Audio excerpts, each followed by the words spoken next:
Okay, so. But that's not a diss. Meek likes being brought up in that song. I don't know why you lowering his thing. You think you're doing him a favor. He's very, very happy being mentioned, I'm pretty sure. Man, you doing it, man. You deserve it, daddy. You putting in that work. Proud of you. I love you. It appears that Nicki Minaj might have dropped some hints about Diddy's behavior 2 years ago, well before the flood of lawsuits began pouring in. Rumors surrounding Diddy and Meek Mill have circulated for some time, but the situation took a new twist with a lawsuit from Diddy's former producer, Rodney Lil Rod Jones. Jones's lawsuit is explosive, claiming that Diddy has been operating a criminal enterprise under RICO laws and has had intimate relationships with several notable rappers and R&B singers, including Meek Mill and Usher.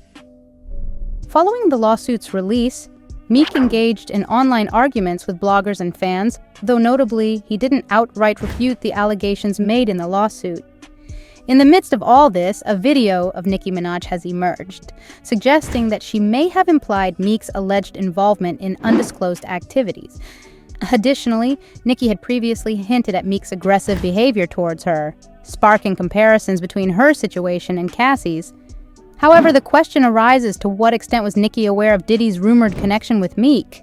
A grown-ass man name drops a woman, and this is a woman to sell an album when I was the only person in your artist corner when everyone turned their back on them. And I went and sat down in a meeting with Obama, President Obama. Ross was there and texted, "This chick is a keeper." She went in a room full of rappers and spoke to Obama, and the first thing out of her mouth was about you. And then you come out on an album when it's time to sell some weak ass album and try to disrespect Nicki Minaj? On February 26th, Rodney Jones, a former producer for Diddy, initiated legal action against the mogul, alleging serious offenses. These accusations include involvement in RICO crimes and enticing young individuals, both men and women, to handle illicit substances within his Miami estate. Jones also asserts that Diddy uses purported law enforcement ties to evade scrutiny. Beyond implicating Diddy alone, Jones points fingers at numerous prominent figures within the music industry, suggesting their complicity in the alleged crimes. Jones claims to possess a substantial archive comprising numerous hours of footage and audio recordings allegedly capturing Diddy, his staff, and guests involved in significant unlawful conduct. Among the defendants cited in the legal action are Universal Music Group, its subsidiary Motown Records, Diddy's label Imprint, Love Records, Universal Music CEO Lucian Charles Grange, former N-Town CEO Ethiopia Hapta Mariam, Diddy's chief of staff Christina Coram, and even Diddy's son Justin. Additionally, there are redacted names in the lawsuit, leading enthusiasts to speculate that two of these individuals are Meek Mill and Usher, although Meek and Usher are not explicitly mentioned. As defendants, the footnotes subtly point to their identities. The lawsuit states that Diddy informed Jones about engaging in physical altercations with a rapper and an R&B singer, both of whom are redacted. However, upon examining the footnotes, it's revealed that the rapper's description aligns with one who hails from Philadelphia and once dated Nicki Minaj. Furthermore, the footnote regarding the R&B singer mentions performances at the Super Bowl and a prosperous residency in Vegas. Naturally, it didn't take long for internet sleuths to connect the dots and speculate that this pertains to Meek Mill and Usher. As you may already know, both Meek and Usher have been the subject of various rumors regarding their ties with Diddy. In Usher's case, these rumors trace back to his acknowledgement of living with Diddy at Puffy's Flavor Camp when he was just starting his career. Usher recently revisited this topic during his appearance on Club Shay. However, it appeared that he was cautiously selecting his words, and fans couldn't help but detect a hint of nervousness in his demeanor. Man, don't sit on the bed at night no more. No, just don't get close to the bed. Don't get close, but it's just like, yo, we want to thank you for hosting the thing, man. It's been a pleasure. You didn't have to do it, and you did it. No, I definitely didn't have to do it. I definitely didn't have to. First and foremost, I'm not getting in the bed. Shout out to him and what he did. I'm just gonna, if we can, let's just put the camera a little this way, just so we're not. I don't want my shot to even, I don't want it to come close to the bed at all. Usher look like he fresh off a goddamn plane. Fresh off the garden stage. That's my brother right here from day one. We used to wake up and, pause, but like that's how.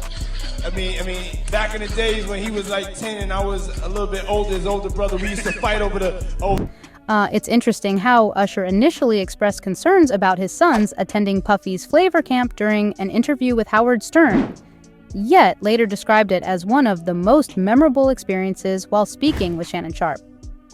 Meanwhile, a circulating video shows Meek Mill relaxing in a pool while receiving praise from Diddy, who affectionately calls him Daddy.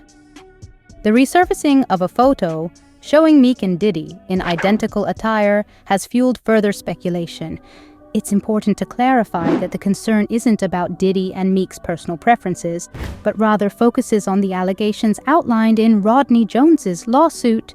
The lawsuit claims that Diddy was involved in illicit activities, allegedly running a criminal enterprise with his associates and luring young individuals into questionable situations involving Diddy and his industry cohorts. Adding to the controversy, especially among Nicki Minaj's fans, are accusations against Meek, suggesting he may have been physically aggressive towards her during their past relationship. Earlier this year, someone formerly associated with Meek claimed that he and Nicki Minaj frequently had heated arguments, with one instance allegedly involving Meek spitting on Nicki. Additionally, this source recounted an incident where Meek reportedly locked Nicki out of their home, leaving her in a wooded area. While Nicki never directly accused Meek, she hinted at alleged mistreatment during a social media spat in 20120, insinuating in an Instagram story that Meek had a history of mistreating women while fearing men. I'm not gonna lie, it's a Lord's Day, so I'm gonna try to keep this light, because it's a Sunday. But, alright, before we even talk about this tweet, Meek Mill, old friend or associate, former Dream Taster, went live recently and was talking about how Meek used to beat on Nicki and how he used to put her out the house one time and he had to go out there and it was in front of the mom and the sister. But when he brought the mom and the sister in it sounded a little familiar because back in the day, Nicki tweeted this. Meek struck back by accusing Nicki of trying to sabotage his career. Interestingly, Meek appears to be using a similar defensive tactic regarding allegations tying him to Diddy's alleged criminal activities. Rather than outright denying involvement, Meek is deflecting by claiming that others are out to destroy him because he operates as an independent artist. After DJ Academics discussed the footnotes in Rodney Jones's lawsuit, Meek responded by highlighting the challenges of releasing independent music that gains significant attention and revenue. He argued that any attempts to hinder his success through online campaigns before his independent music release would be futile. Meek also issued a warning to Academics, reminding him not to tarnish his reputation, hinting at potential repercussions if they were to meet in person. Meek's retaliation continued with several tweets portraying his admiration for women, but these tweets backfired as fans interpreted them as confirming the allegations. Additionally, a video surfaced showing Nicki Minaj in conversation with Soulja Boy about the prevalence of closeted men in the music industry. Supporters are now urging the focus to shift away from Meek and Diddy's personal lives to the serious allegations against both regarding physical altercations with men and women. Fans are questioning why there is a rush to disassociate Meek from alleged involvement with Diddy, while skepticism and dismissal met Nicki Minaj when she disclosed her concerns about Diddy's behavior. Despite the mistreatment she faced, Nicki's claims did not receive the same response, highlighting a genuine hypocrisy. Meek has faced accusations of mistreating women for years, yet there seems to be reluctance to address allegations against Diddy. Although Nicki Minaj and Meek Mill broke up years ago, the saga of their relationship continues. Nicki recently shed light on the darker side of their 2-year romance, accusing Meek of violence and alleging he struck her multiple times. Rumors also suggest Meek spit on her. It's surprising how the truth can reveal unexpected aspects of those we thought we knew. Looking back, did anyone truly anticipate Nicki Minaj and Meek Mill as a couple, given their shared status as rappers, albeit moving in similar circles? Against all odds, they began a relationship in 2015, surprising many who followed their careers. Initially, their bond flourished, with Meek opening for Nicki during her North American tour for the Pinkprint album. However, their dynamic lasted only about 2 years until tensions escalated, leading to their breakup. The reasons behind their split remained ambiguous, but rumors suggested their relationship turned acrimonious, evident from their frequent exchanges of subtle insults on social media. Towards the end, intrigue grew as Nicki unveiled a teaser from her upcoming docuseries, Queen. The documentary, set for release on HBO Max and clocking in at under 60 seconds, was a deliberate selection brimming with profound significance. It revealed a side of Nicki rarely seen by her audience, highlighting its pivotal importance.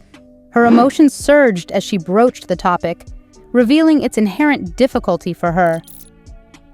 Despite bravely sharing her story, Nicki refrained from naming individuals or pointing fingers at the person responsible for the violence inflicted upon her.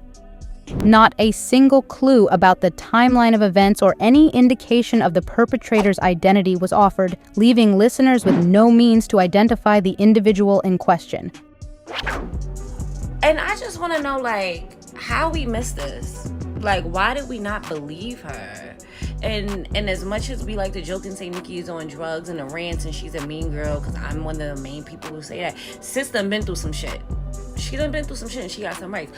But Meek Mill will have to come to the front of the classroom. Like, you got to report to the principal's office because this looks a little wacky, friend. Like, the intriguing aspect of this situation is that shortly after the announcement of the docuseries and Nicki sharing that clip, Meek Mill chose to send her a cease and desist letter regarding the series, essentially advising her not to mention him. What adds to the intrigue is that Nicki was with Safari for about 14 years before she began dating Meek Mill. After her breakup with Meek, she dated someone else for about a year before they also parted ways. So any of these 3 men could have been the subject of her disclosure, but Meek was the only one who reacted defensively and took legal action. His reaction backfired, raising suspicions among people as to why he was the only ex to have such a strong response to Nicki's post. Speculation began to swirl that he might be the individual Nicki alluded to. Soon, old videos resurfaced, showing moments where he appeared to mistreat Nicki publicly, causing her visible discomfort. In one clip, she initially smiled but quickly averted her gaze when he spoke, indicating she felt uneasy.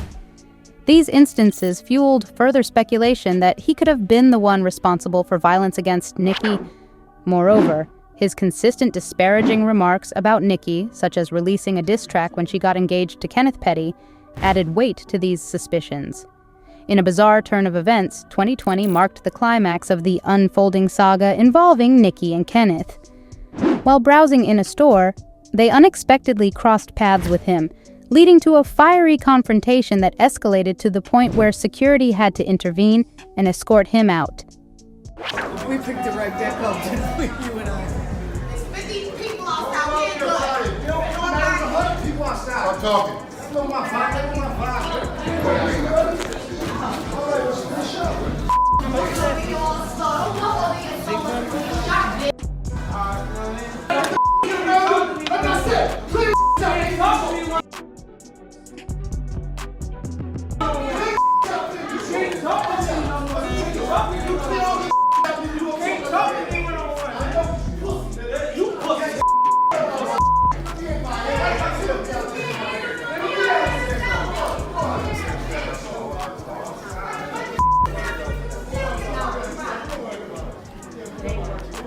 Notwithstanding, the show didn't end there. Meek blended the pot further by drawing in with a dubious post on the Shade Room, which Nicki deciphered as tossing conceal. In the meantime, Kenneth drew analysis for his clothing looking like that of a life-sized model in the store.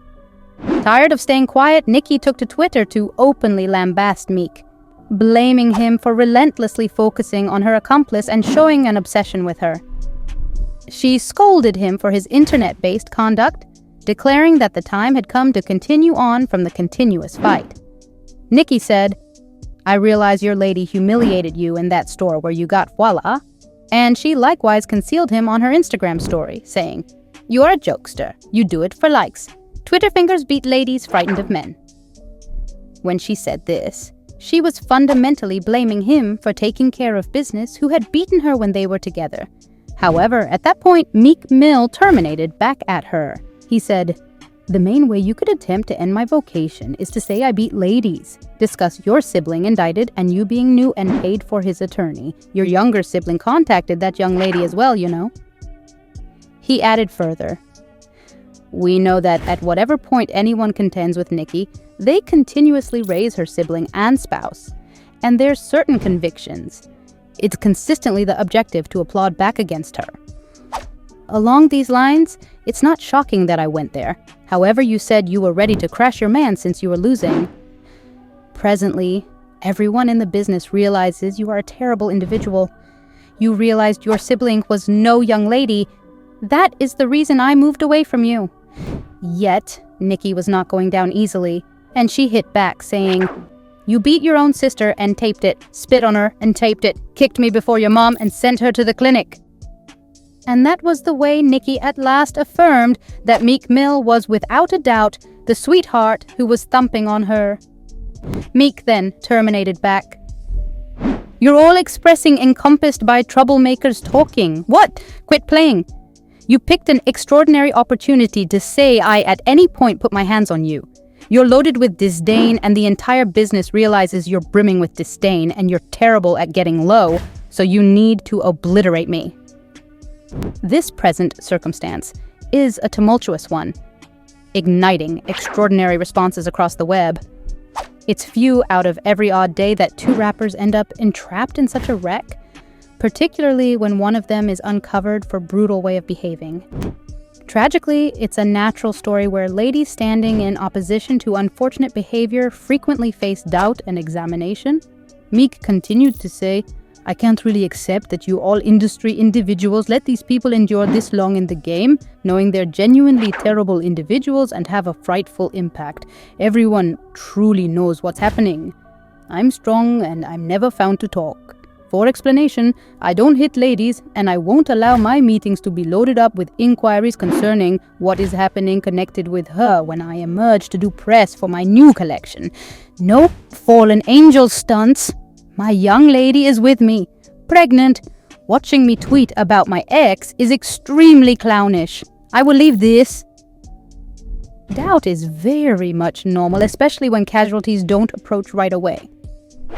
We've seen this example more than once, most as of late with Megan Thee Stallion confronting Question when she uncovered being shot by Tory Lanez, in spite of having projectile pieces in her leg and regardless of Tory being tracked down, liable in court.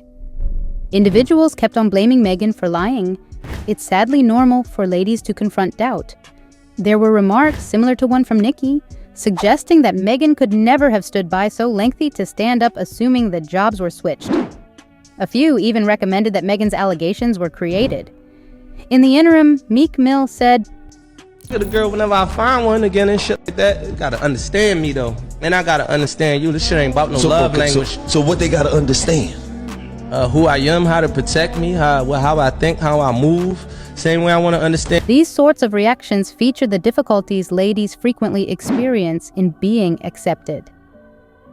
It's astounding the way in which certain individuals are just deciding to trust Meek Mill's side of the story, while Nicki Minaj has been vocal about encountering wrongdoing previously. It's baffling to see that regardless of her past exposures, she's being named as the person who's lying. Seeing this absence of worry for people of color is dispiriting.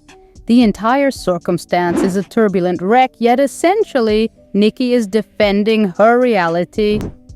All we may not concur with Nicki's activities or the organization she keeps, yet no one ought to at any point need to get through offense, particularly taking into account Nicki's own young life encounters.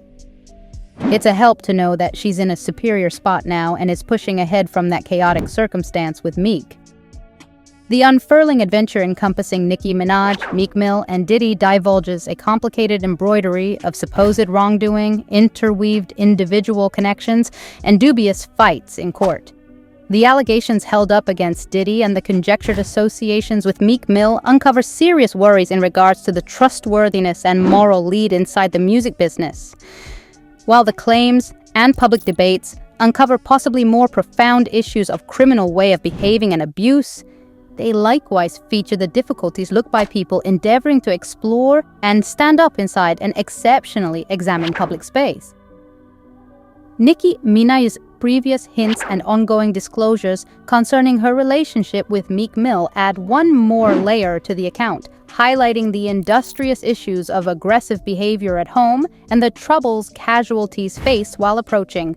The public's response to these claims and the media's inclusion of them reflect more extensive cultural perspectives towards VIP responsibility and the authenticity of casualties. As the judicial procedures against Diddy unfurl, and as open talk keeps on developing, it becomes clear that straightforwardness, an expected level of effort, and a pledge to equity are fundamental for tending to the charges and cultivating a more secure, more moral media outlet. This case fills in as a distinct sign of the intricacy inborn in superstar culture, where popularity and power can darken truth and upset responsibility. It highlights the requirement for a social shift towards more prominent sympathy, understanding, and backing for overcomers of unfortunate behavior, regardless of the height of those included. As this story keeps on creating, people in general genuinely should stay basic, informed, and empathetic towards all gatherings included. In this way, that is all from the present video. On the off chance that you delighted in it, make sure to leave a like, buy in, and ring that chime symbol so you never miss our forthcoming recordings. Also, remember to share your contemplations in the remark area. Remain tuned, and we will get you in the following video.